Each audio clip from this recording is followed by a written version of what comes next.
வணக்கம். இன்றைய தினமலரின் தலைப்புச் செய்திகள். அத்துமீறல். திருச்செந்தூர் சூர சம்ஹார விழா பாதுகாப்பில் டிஎஸ்பி தலைமையில் 1000 பாஸ்கள் விநியோகம். கலெக்டர் உத்தரவை மீறி கள்ளச்சந்தையில் விற்பனை. எஸ்பிக்கு விவரம் தெரியாமல் நடந்தது அம்பலம். தமிழகம் புதுச்சேரியில் நவம்பர் 3 வரை மழை தொடரும். தங்க விலை சவரனுக்கு ரூபாய் 3000 சரிவு. 32 நாட்களாக நெல் கொள்முதல் நிறுத்தம். டோக்கனும் கையுமாக காத்திருக்கும் விவசாயிகள். விரல் ரேகை பிரிவு நிபுணர்கள் உதவி. ரூபாய் 42 லட்சம் மதிப்பு பொருட்கள் மீட்பு. அடையவே முடியாத இலக்கு என்று எதுவும் இல்லை. துணை ஜனாதிபதி சிபி ராதாகிருஷ்ணன் பேச்சு.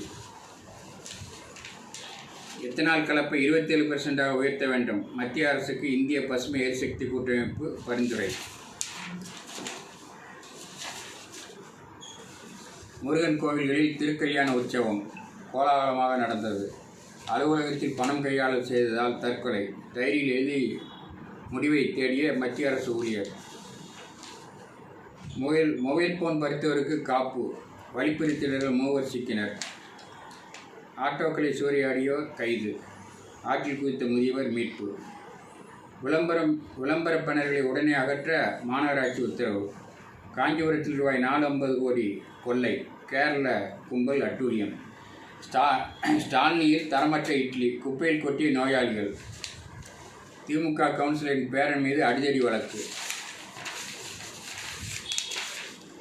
1000 வீடுகளை சூழ்ந்த வெள்ளம். குட்டித்தீவாக மாறியது நத்தமேடு. மதுரை மாநகர பஸ் மோதி ஐடி ஊழியர் பலி. சுனாமி குடியிருப்பை சீரமைக்க ரூபாய் 8 கோடி நிதி ஒதுக்கீடு. முதியவிடம் ரூபாய் 1 லட்சம் பறித்த 20 சிக்கினர்.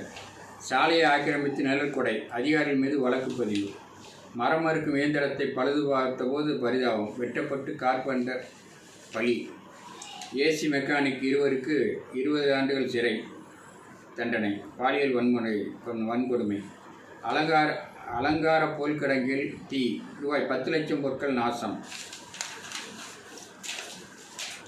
கோவில் திருப்பணிக்கு பாதி விலையில் சித்தலை சாத்தானின் புத்தகம் விற்பனை.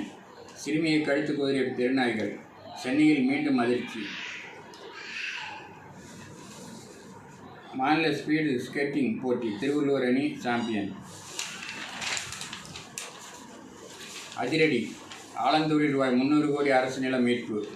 ஆக்கிரமிப்பில் இயங்கிய ஹோட்டலுக்கும் சீல். அடையாறு முகத்துவார மணல் விற்பனை. பள்ளிக்கரணை சதுப்பு நிலத்தில் கட்டுமான பணி அனுமதி தரவில்லை.